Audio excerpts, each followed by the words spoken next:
So, what's your name and what organization are you with? Yeah, I'm Nick Berning. I work for Friends of the Earth. Okay, now I'm at the Carbon Free Nuclear Free conference, and you just gave a workshop about messaging. Can you tell me a little bit about the focus groups you guys did and what your intent was?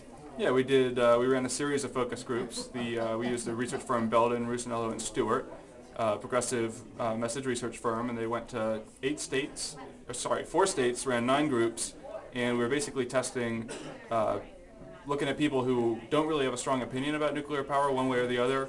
What sorts of messages are effective at reaching them that really convince them nuclear isn't the way to go?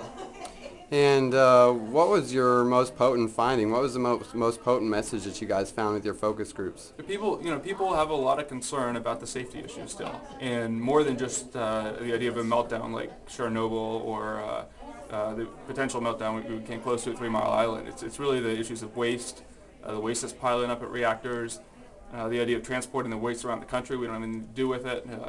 Put it on trains through cities. They're also people get really incensed when they realize that the nuclear industry is so financially risky that it can't get private financing, so they're looking to taxpayers for a bailout. About 50% of their loans or more are supposed to default, and they want loan guarantees from taxpayers, so we end up getting stuck for the bill. And people really don't like the idea of giving another industry a big bailout like that. In America, I think some people might call that socialism or communism to put that kind of funding together. Now, one of the things I always hear all the time is that France and other parts of Europe have really solved this problem. Is that the case? What did your study tell you about that? No, that's one of the big things the industry points to is they say, well, look at France. It's this perfect example of, they got 80% of their electricity from nuclear, and they do get 80% from nuclear, but what they don't tell you is that they're dumping nuclear waste in the sea. They've got high leukemia rates around the reprocessing plant, and a whole host of other problems. Just last summer, actually, they had to shut down 2 major French rivers to human use because they had an accidental uranium spill there.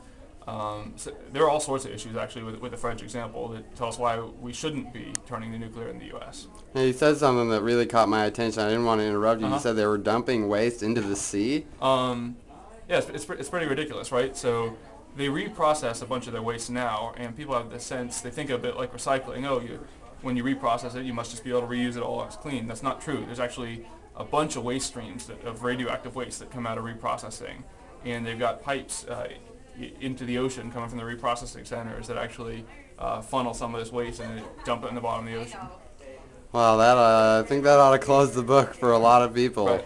Well, thank you so much for doing your study, and thanks for educating us about these Yeah, issues. glad to. Cool. So